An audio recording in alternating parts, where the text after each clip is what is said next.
Okay, stop. How do I say? My name is Kirstin. I'm Kirstin Innes, and I am a journalist and writer. How do I say that in Czech? Sorry. Jmenuji se Kirstin. I am a journalist and writer. Life, sound, reading, discovery, youth, journey, travel, interior, quiet, blossoming, shooting stars, watching, seeing, learning, hear, find, enchantment, understand, identity, world. 20. We called it words per minute, and we were trying to see how many words you could fit into a minute.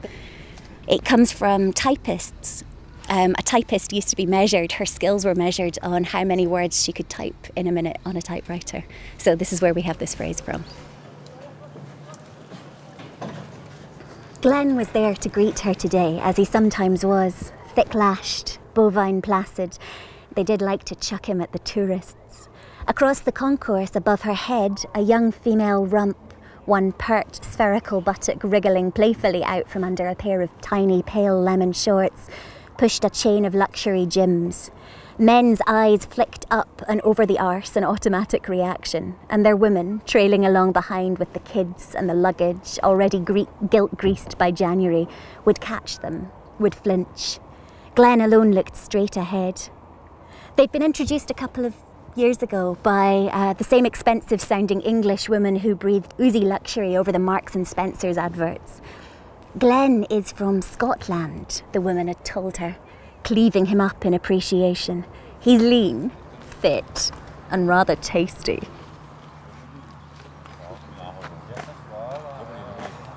My first novel is called Fishnet, and I've given it this title for two reasons. A fishnet is just the net that you catch fish in, but it also refers to a kind of stocking. I think in Czech you say just a net stocking, but in Scotland we call them a fishnet stocking. Because my book is about prostitution, this form of stocking is very traditionally associated with women who work in the sex industry. And so I gave the book this kind of double title to refer to the net, to my protagonist, my main character. She feels herself drawn in, as though you were in a net, but these nets are fishnet stockings.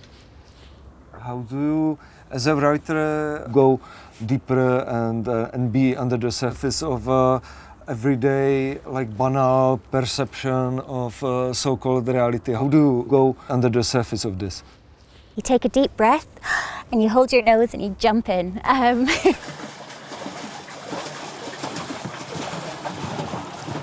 Language is certainly the key, but using language to surprise. So your reader is swimming along and you just grab their ankle and pull them down with a surprise when they think they're safe, I think.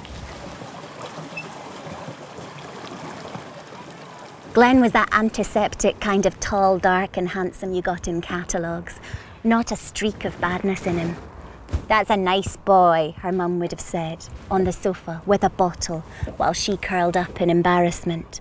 Aye, Debbie, you could do worse than a man like that, love. Not her type, not at all.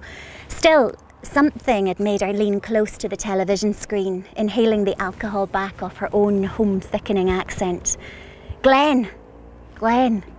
It's not exactly a very Scottish name, is it?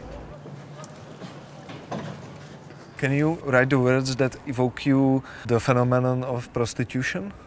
Okay. So you can go now.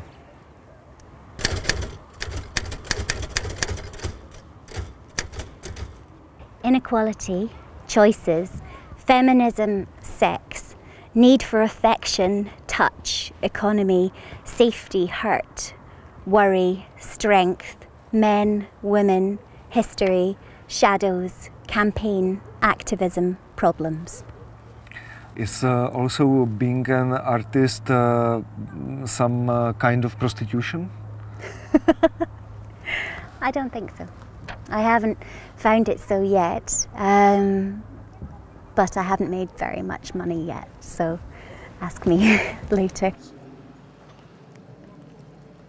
Nevidí nás. As a part of the research, did you also become a prostitute, like for some time? No, I didn't. No, I spoke to very many women who work in the industry, but my research was always only ever on a journalistic level. But it's also like giving yourself to the others. Yes, but well, most of the sex working women I know would say that they don't give themselves; they sell a service, and that service is a sexual service. But they keep themselves to themselves.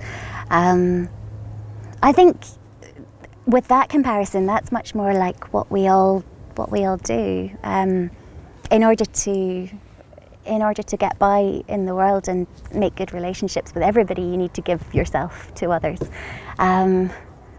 I just happen to do it in words sometimes, I guess. Yeah, I see what you mean, but I don't think I agree. Glenn took it though, just kept on tucking appreciatively into a perfectly rare steak. On the split screen, his pluky, grey-skinned co-star still spilled chips down his top. Barry here doesn't take such good care of himself, the posh lady said, as housewives on sofas across the country giggled audibly. Tee-hee, aren't men dreadful? All except for Glenn and his fine Highland meat. And the logo came up. Eat Scotch beef. Can you tell us some Scottish joke?